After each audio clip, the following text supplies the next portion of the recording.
Thank you very much. Your Excellencies, Her Excellencies, fellow city folk, His Excellency Mr. Mahesh Dahal, Member of Parliament here, Mr. L.P. the President AAERI, Mr. Dwiraj Sharma, and all the distinguished guests. I'm truly delighted to come here and share something that a lot of other people in the business do not know. I was in Australia myself as a student, although our Gate College was established in year 2007. I went to Australia to learn and took a course in Certificate 4, Training and Assessment. And the aim of my trip was to learn everything about vocational education, how it functions. Although I was graduated from Switzerland, and we already had academy in Kathmandu. I was fascinated with my during my stay in Kingscliff campus, to Coffs Harbour, to Port Macquarie. I went from coast to coast and discovered the beauty of vocational education in Australia. It wasn't easy, took me a few trips, and we invited a cohort of professors, instructors, and also that included a cohort of students from Aboriginal community. Some of them had the passport for the first time. It was a soul-feeding experience to discover what Australia has to offer. And then to bring Australia's qualification to Nepal, my dream came true in 2016, and it was definitely a bounce back better strategy. And for the first batch, we had 20 students. I'd like to share a few stories. Those young students had a desire to become a chef, but family were a little bit reluctant, cooking is not still a, very much a desired profession for the parents. But I knew what this is. And one gentleman told me with his parents that his both brothers are medical doctors, but he's been insisting on becoming a chef. So we learned that you have an Australian qualification, so we came here. And I asked him what was his desire. He said he would like to work in Jamie Oliver's restaurant. Although it looked super ambitious to me, I wasn't sure whether he would make it or not, but he graduated, he worked very hard, and one day he went to Australia, in Adelaide, South Australian Cape, and he actually one day called me and said he was working in 13th restaurant of Jamie Oliver. That's one dream come true story.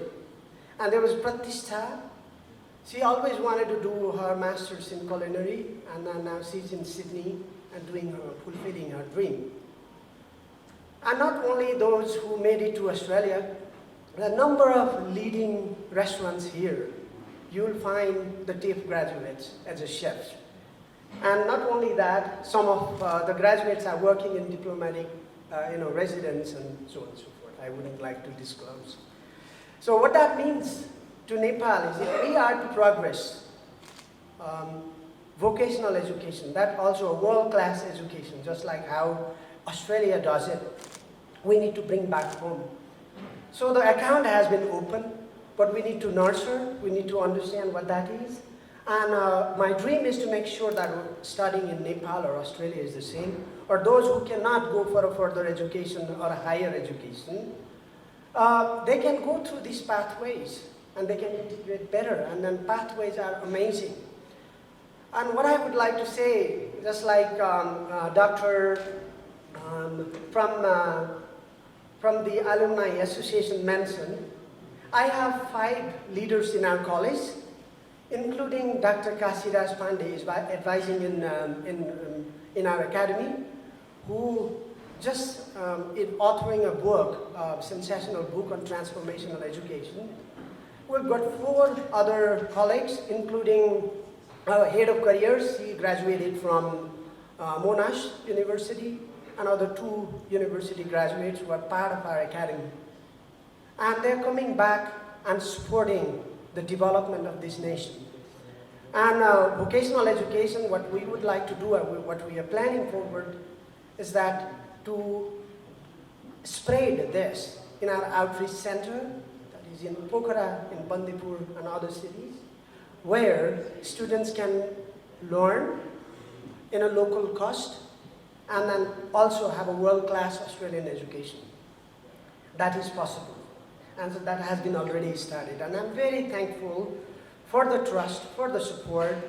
And then what we have started, and I must share this with excitement, is that I requested with the Australian awards long time back, is there a possibility that although they are contributing a lot, the Nepali scholars going to Australia, studying and coming back, we can see this in all walks of life, but can we not bring Australia to Nepal and train our trainers so that they can upgrade their education? And we have now 23 cohorts of young trainers from agriculture to education being trained. Although that is a little bit distracted because of the ongoing pandemic. And I know for sure when we come out of this crisis and when these 23 graduates acquire their Australian qualification, they will be working here and there, training more people. And that is going towards the right direction. So this is all I have to say, is that it's not only give and take. A lot of people blame that, okay, the money going to Australia and this and that. I hear that a lot. I always ask a question, have you seen the statistics, what is coming in? And also the indirect contribution, what is happening? And then what that expertise can mean to Nepal. And this is give and take, and I think our world will sustain when we have understand and internalize this give and take. Personally, to me, I would end with this story. Although I spent a number of years in Europe, one day I was driving, I was driven by a professor to go to our campus, and then she stopped, and we purchased some sweet corn and sweet potatoes on the highways, and then there was nobody. And I said, how come there's nobody? And there was an honesty box kept, and people would come and measure and buy vegetable and whatever they like, and they put money. I was fascinated for the trust, how society has progressed to that limit. And I know that our students who make to Australia return back with those values will really contribute to our country. Thank you very much for this opportunity.